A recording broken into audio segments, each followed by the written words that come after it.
Maybe it really was the other way. No. There's little use having thoughts like that now. I have to commit. I have to keep going. Although, if it really was the other way, then with every step I'm just going further and further in the wrong direction. I scrunch my eyes shut in frustration, trying to flush those familiar doubts from the folds of my troubled mind. Of course, it isn't that easy. It never is. Just keeps gnawing at my hindbrain, like the sound of mice in the walls, getting louder and louder and louder until fuck! I shout into the featureless white void all around me. Fucking shit! I turn around and begin running the other way. My footsteps against the smooth white walkway do not echo any more than my shouts did. There's nothing out there for sound to bounce off of, apparently. It's also not clear where the light is coming from. It just seems to be everywhere, at a uniformly comfortable brightness. I slow to a jog, then eventually go back to walking. I can't tell if it makes any difference, as there are no visible reference points to judge by. Just me, the walkway, and the void. I stop, hands on my hips, and catch my breath. Then I lay down flat on my stomach and inch my way to the edge so I can peer underneath of it. Still nothing. No pillars supporting it from below. No suspension cables. Nothing. How does it stay up? If only I could find a label somewhere. A logo. Such and such construction company. Why snatch someone away from their life and stick them here, wherever here is, without leaving clues? What's the point of it then? Feeling rejuvenated, I pick up the pace to a brisk walk. The path ahead narrows to an infinitesimally small point at the horizon. Is it still the horizon if I can't see the sky? This isn't the sky, is it? There's nothing underneath me. I can't be in space. There's air to breathe. I'm neither warm nor cold for that matter, but a constant, comfortable temperature. I've never seen a cloud here, nor birds. There's not even a gradient. Everything is lit in the same shade of white. It's even difficult to make out the path sometimes if I'm not paying attention. I've made the right decision. I have. I feel good about it. Right? I do. Don't I? I begin to tremble, walking more and more slowly, struggling to prevent what I know is coming. I clench my jaw, grinding my teeth. God fucking damn it, I mutter and turn around. I have to. What if the decision to reverse count was the one that doomed me, taking me further and further from the exit while I'm none the wiser? This way. This way felt right in the first place. It was this way, wasn't it? When I wake up, sometimes it's easy to lose track of which direction I was headed in. I would say I'm 90% sure this is the way I headed when I woke up this morning. Or night? There's no sun or moon. It could be 3 a.m. right now for all I know. But then I'd feel it, wouldn't I? The human body has some sense of the day-night cycle, doesn't it? I should have kept track. The very minute I wound up here, I should have made a point to recall what time it was before. I could have. No, wait. Without a watch or something, there's still no way I could have. No, it wouldn't have made any difference. Nothing makes any difference. There is no difference here. Just this unbearably bland white nothingness. Is it nothing? Or everything? I forget. I think the white light is all of the colors of light combined, but it's the opposite for pigment. I wonder if I've passed the starting point. If I can even call it that. Whatever point along this path that I first woke up at. Then again, if it goes forever in both directions, there is no true center. I wish I had something, anything to leave as a milestone. If I had clothing, I could take off a sock or whatever and leave it there. That way I'd know how far I'd come. At least, how far from that point. I couldn't measure travel time in days, but I could measure that in sleeps. 4 sleeps away from the sock. 5 sleeps. 6. But whoever did this to me must have thought of that. Of course. Of course they thought of it. That's why they didn't let me keep my clothes. That's why there are no pillars, otherwise I could count them to measure the distance. I just have to keep going in this direction. I should have never doubted myself. What's the use of doubt when there are only 2 directions I could choose? When neither direction has any to recommend it over the other? Can they even really be called different directions when nothing distinguishes one from the other? That nagging little voice chimes in like it always does, saying the same damn thing it always says too. There is no exit. Shut up! Shut up, shut up, shut up! Up, you little fuck! You think I haven't considered that? I've done nothing but consider it. There's no wind, of course. That would create a meaningful difference between the 2 directions. If the wind blew parallel to the path, then in only one direction I'd have to walk against the wind, where in the other direction I could walk with it. That would make the decision easier, so of course there's no wind. Of course. If it blew perpendicular to the path, it would feel different going one way versus the other. I can't say exactly why, but I feel certain that would undermine whatever all of this is meant to achieve. That's all I can do. Notice stuff like that and try to model the situation in my head, to figure out from what little there is to go on who might have put me here and why. There's just so precious little to work with. White path. White void. Me. I don't have any enemies that I know of. None that could afford to build something like this, certainly. I've tried shitting and pissing in hopes that I could at least leave an identifiable mark, but there's nothing. I can't do either. I do gradually get hungry and thirsty as I grow more and more tired. But every time I lay down on the path and fall asleep, when I wake up my hunger is gone. My thirst is gone. Am I starting over at the same point every time I wake up? That can't be. It can't. But if it were true, how would I know? How could I tell the difference? God damn it. Even Sisyphus knew which direction to go. At least he knew he had to go up the mountain rather than down it. I'd gladly push his boulder at this point, just to have something to do.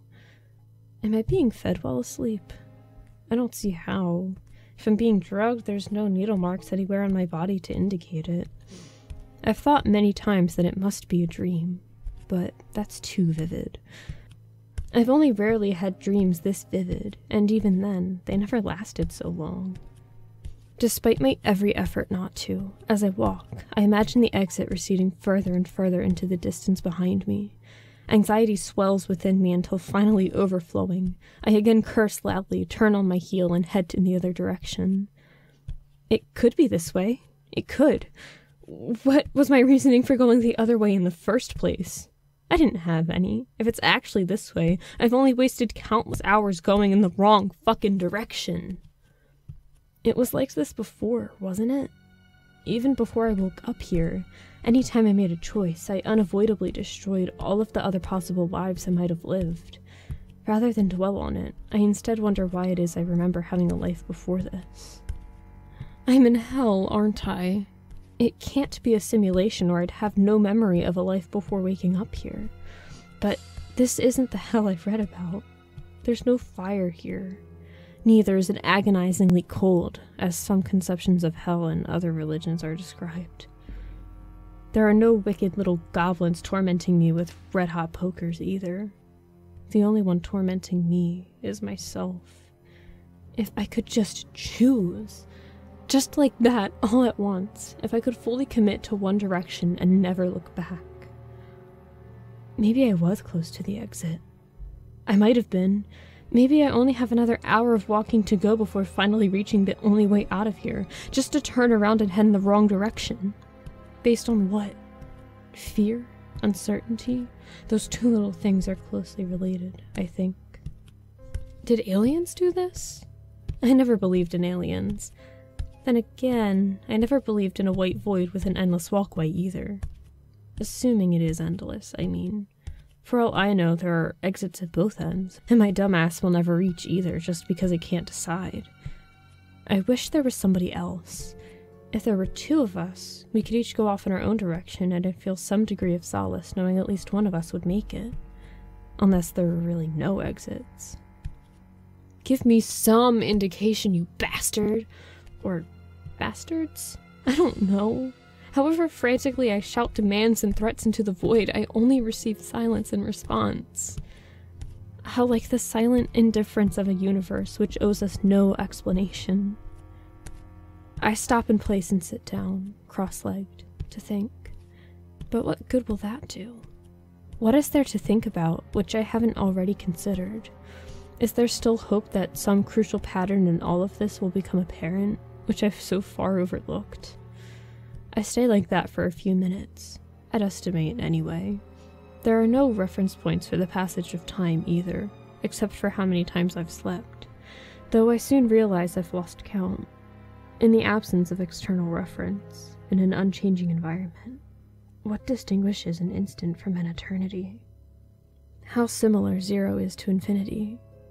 One infinitely small, the other infinitely large, each of them boundless, but in a different respect. What trouble the human brain has when it strives to fully grasp infinity, evolved only to deal with relatively narrow ranges of sizes, speeds, temperatures, volumes, and quantities found on Earth's surface. No wonder you get such bizarre, erratic results if any value in a computer program is made infinite. No wonder human behavior becomes so erratic as a result of a belief in any eternity of paradise or punishment after death. If the stakes are indefinitely high, what act will you not commit to avoid torture of infinite duration? What bounds of loyalty will you not forsake to instead pass into eternal bliss? Your own family? Your country? All of humanity? What do any of those matter, being that they are all finite, making them vanishingly insignificant next to the infinities of heaven and hell? What amount of suffering will you not endure? When no matter how severe, it is nothing compared to an infinite hell? What amount of earthly pleasures will you not sacrifice, when they are nothing compared to an infinite heaven? It makes some sense to me of why somebody would hijack an airplane full of innocent people and fly it into a skyscraper, or strap explosives to their body and detonate them at a crowded wedding, or throw their gay children onto the street.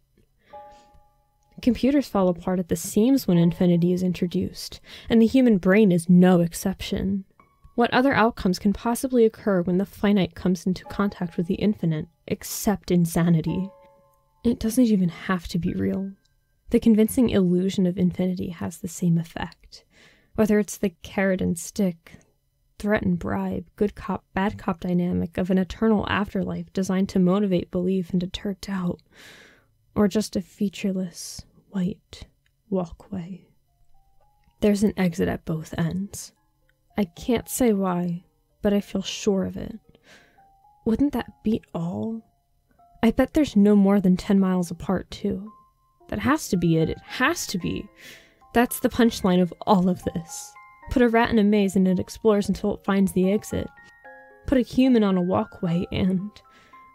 The rat is stronger, though, in some respects.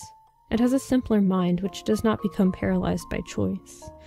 That is a specifically human frailty. Like suicidality. There is no rat, bird, spider, or turtle which ever needed to be persuaded to go on living. Neither was there ever any animal besides humans that could be trapped this way, in a cage with no walls. Is there any more accurate descriptor of human society? I absolutely hated my job, yet even though I could have walked out the front door and never returned, I instead remained. I hated cities, yet I lived in one. I hated my marriage, yet I kept trying to make it work. Even my country, surrounded by invisible borders, is a cage with no walls.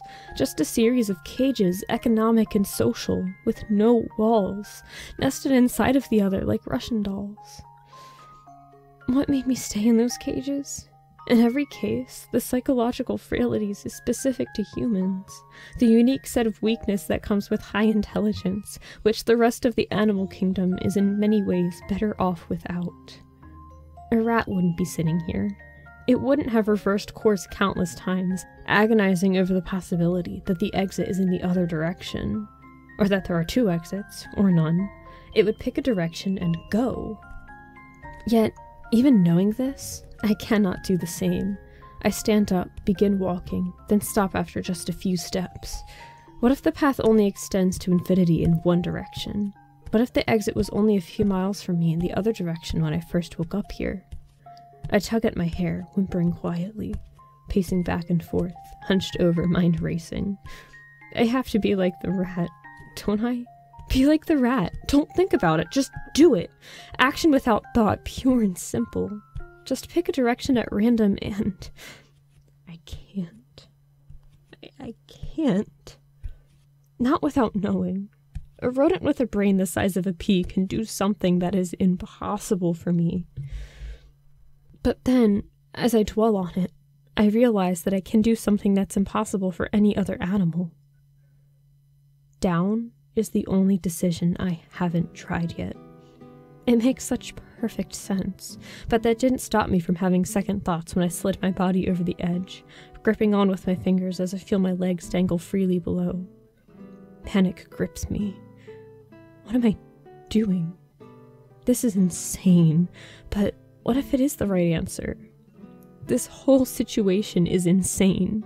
Maybe the solution is too. That reasoning does nothing to placate whatever primal section in my brain is responsible for my self-preservation instinct. It's going off like a police siren now, fighting my every effort to loosen my grip on the edge of the walkway. No, you don't, it says. You must live. Could it be that whoever or whatever put me here assumed I wouldn't do this? Otherwise, it would have been a closed corridor, surely. Or maybe they're counting on it. Only one way to find out. I gulp, close my eyes, and release the edge. The air howls in my ears as it rushes past, my body tumbling end over end as I plummet through the empty white abyss. I glimpse something below, rapidly growing larger as I fall toward it. The floor? Was I just inside some massive chamber this entire time? No, it's... it can't be. It can't be. It's another walkway. I maneuver like a skydiver, best I can to avoid it. I watch in astonishment as it whips by, receding above me until I can no longer see it. How many walkways can there be? Unless a new possibility dawns on me, hair matted against my scalp by the wind. What if that was the same walkway? As if in confirmation, I see another identical walkway rushing up from beneath me. Again, it whips past while I struggle to fathom what it all means. There can't just be infinite walkways. It has to be the same one, right? But then, if they are identical in every respect, what distinguishes those two possibilities from the other? Useless thoughts to have right now. I assumed when I let go that I'd either fall forever or hit the ground and die. Isn't this more promising? I have to land on one of those walkways, however. How do I do that safely? Will it even hurt? Hunger has never been a problem. Thirst has never been a problem either.